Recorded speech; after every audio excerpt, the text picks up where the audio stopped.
Friends, आज की हम क्लास में पढ़ेंगे आर्टिकल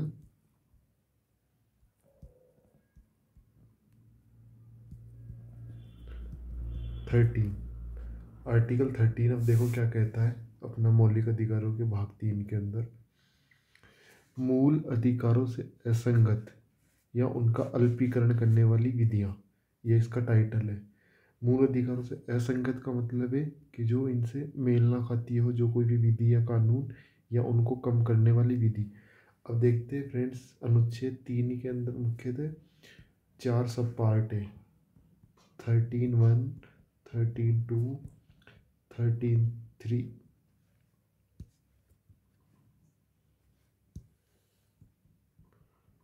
13(3) और 13(4). अब ये देखते हैं इनके क्या क्या किस किस के बारे में ये बोलते हैं। तो देखो फ्रेंड्स, ये सबसे पहले अपने को किसके बारे में बताते हैं। अनुच्छेद 1 क्या कहता है? संविधान की जो पूर्व की विधियां हैं, है ना। अनुच्छेद 13(2) क्या बताता है? संविधान के बाद की विधियों के बारे में, क्या मतलब इनके प्रावधान रहेंगे क्या वगैरह नहीं। अनुच्छेद 13(3) विधि का अर्थ बताता है कि इसके अंदर आर्टिकल 13 के अंदर जो विधि शब्द प्रयोग हुआ है उसका क्या अर्थ है। और 13(4) बताता है कि आर्टिकल 13 व 368 में क्या संबंध है। 368 संविधान संशोधन से संबंधित आर्टिकल है। तो अपन पढ़ते हैं सबसे पहले आर्टिकल 13। तो देखो आर्टिकल 13 क्या कहता है। इस संविधान के प्रारंभ से ठीक पहले भारत के राज्य क्षेत्र में प्रवर्त सभी विधियाँ उस मात्रा तक शून्य होगी जिस तक वे इस भाग 3 के उपबंधों से असंगत है। मतलब कि क्या हुआ कि संविधान अपना लागू हुआ 26 जनवरी 1950।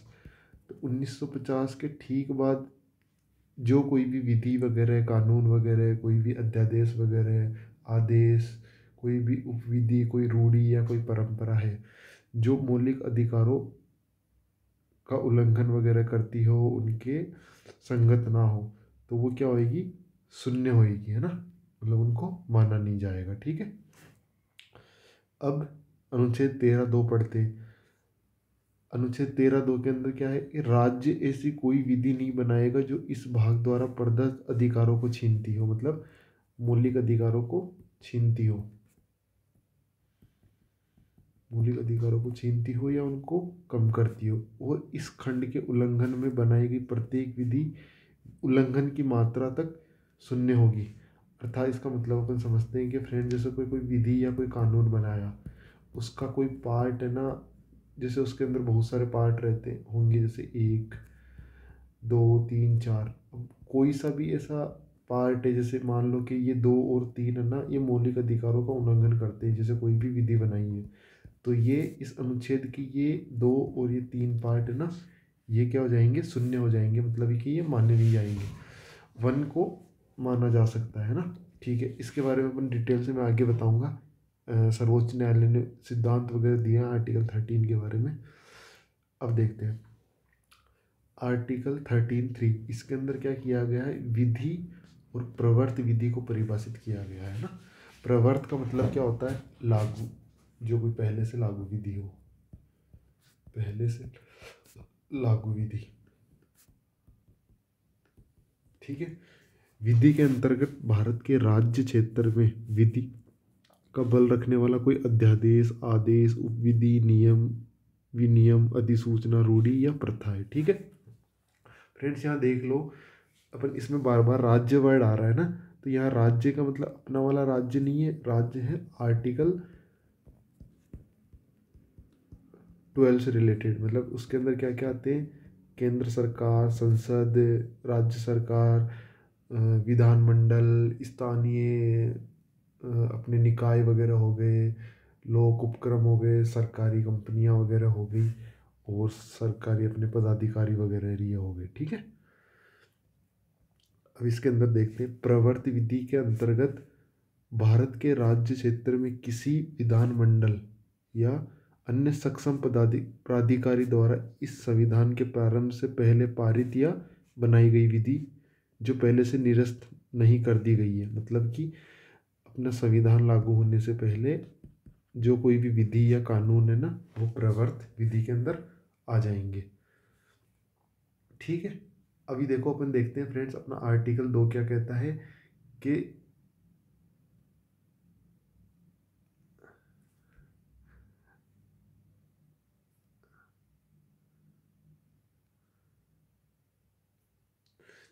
इसके अंदर देखते हैं अपन के कोई कानून मूल अधिकार में बदलाव नहीं कर सकता, तो फिर अनुच्छेद 19(1) में दिए संपत्ति के अधिकार को कैसे हटाया गया। मतलब कि इसे क्या कहता है अनुच्छेद, कि राज्य से कोई भी विधि नहीं बनाएगा जो इस भाग द्वारा प्रदत्त अधिकारों को छीनती हो या न्यून करती हो, अपने आर्टिकल 13(2) में, है ना। ठीक है, राज्य ऐसी कोई विधि नहीं बनाएगा जो इस भाग द्वारा प्रदत्त अधिकारों को छीनती हो या न्यून करती हो। तो फिर ये बोल रहे हैं कि अपन देखते हैं कि ये भाई संपत्ति का अधिकार कैसे हटा दिया गया। तो इसके लिए अपन ने आर्टिकल 13(4) जो अपना किसके द्वारा जोड़ा गया, 24वें संविधान संशोधन के द्वारा। ये क्या कहता है, इस अनुच्छेद की कोई बात, मतलब अनुच्छेद 13 की कोई बात, है ना, संविधान संशोधन जो आर्टिकल 368 के अधीन किया जाता है उस पर लागू नहीं होगी। अभी इसके अंदर देख लेते हैं फ्रेंड्स, इसके अंदर अनुच्छेद 13 में अंतर्निहित भी बहुत सारी अवधारणाएं हैं। जैसे कि पहली अवधारणा है कि आर्टिकल 13 का प्रभाव भूतलक्षी नहीं है, भविष्यलक्षी है। तो इसको समझने के लिए देखते हैं कि फ्रेंड्स पढ़ते हैं, अनुच्छेद 13 का प्रभाव भूतलक्षी नहीं है, यह उसी दिन से प्रभावी होता है जिस दिन से संविधान लागू किया गया है। अर्थात मौलिक अधिकारों के आधार पर किसी कानून, आदेश, अधिनियम वगैरह आदि को असंवैधानिक या अवैध तभी घोषित किया जाएगा जब वह मूल अधिकारों के लागू होने के पश्चात अस्तित्व में आया हो, है ना। 26 जनवरी 1950 से पूर्व की घटनाएं कोई विधि, कोई नियम या कानून के संदर्भ में मौलिक अधिकारों के आधार पर चुनौती नहीं दी जा सकती। अर्थात मौलिक अधिकारों का भूतलक्षी प्रभाव नहीं होगा बल्कि भविष्यलक्षी प्रभाव होता है।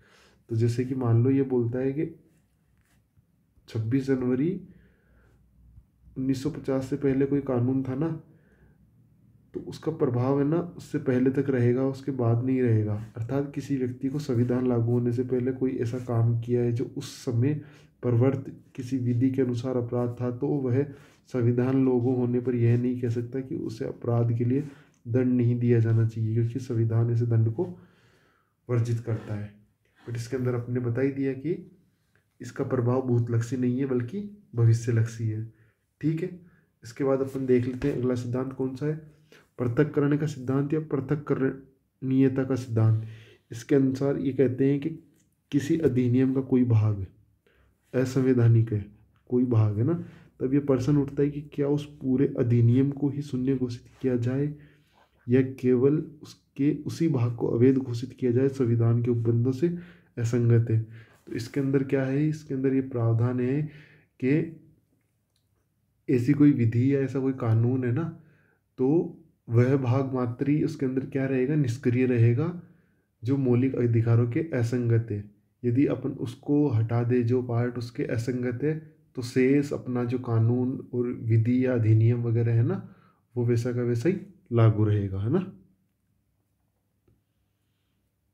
ये अपना फ्रेंड्स, इसके बाद इसके अंदर एक न्यायिक पुनरावलोकन की अवधारणा भी निहित है, क्योंकि इसके अंदर न्यायिक पुनरावलोकन की अवधारणा के अंदर अपन देखते हैं ना, क्योंकि इसके अंदर क्या बोलता है कि राज्य ऐसी कोई भी विधि नहीं बनाएगा जो उस भाग द्वारा प्रदत्त अधिकारों को छीनती हो, न्यून करती हो और इस खंड के उल्लंघन में बनाई गई प्रत्येक विधि उल्लंघन की मात्रा तक शून्य हो। यदि राज्य वगैरह कुछ ऐसे बनाता है, उल्लंघन करता है, तो उसका पुनरावलोकन करने के लिए, जुडिशियल रिव्यू करने के लिए कुछ ना कुछ तो होगा। तो ये अवधारणा आर्टिकल 13(2) में निहित है ना।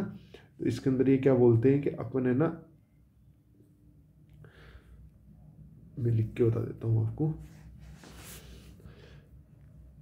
राज्य द्वारा निर्मित कोई विधि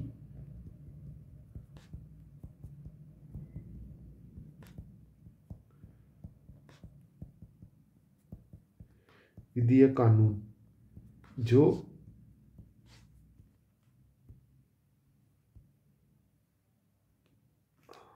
एक मिनट, जो भाग 3 में दिए गए मौलिक अधिकारों का उल्लंघन करती हो, है ना,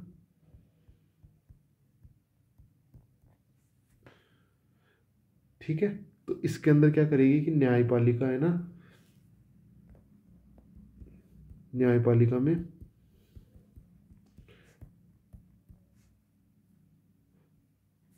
आर्टिकल 32 के तहत तो सर्वोच्च न्यायालय,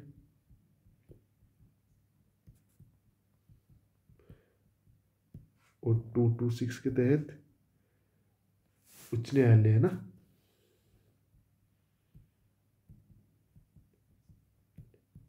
में सीधे ही वाद दायर किया जा सकता है, वाद दायर किया जा सकता है, और न्यायपालिका ऐसी विधि, आदेश, निर्देश, कानून की समीक्षा करके उसे अमान्य और असंवैधानिक ठहरा देगी। ठीक है। Thank you friends.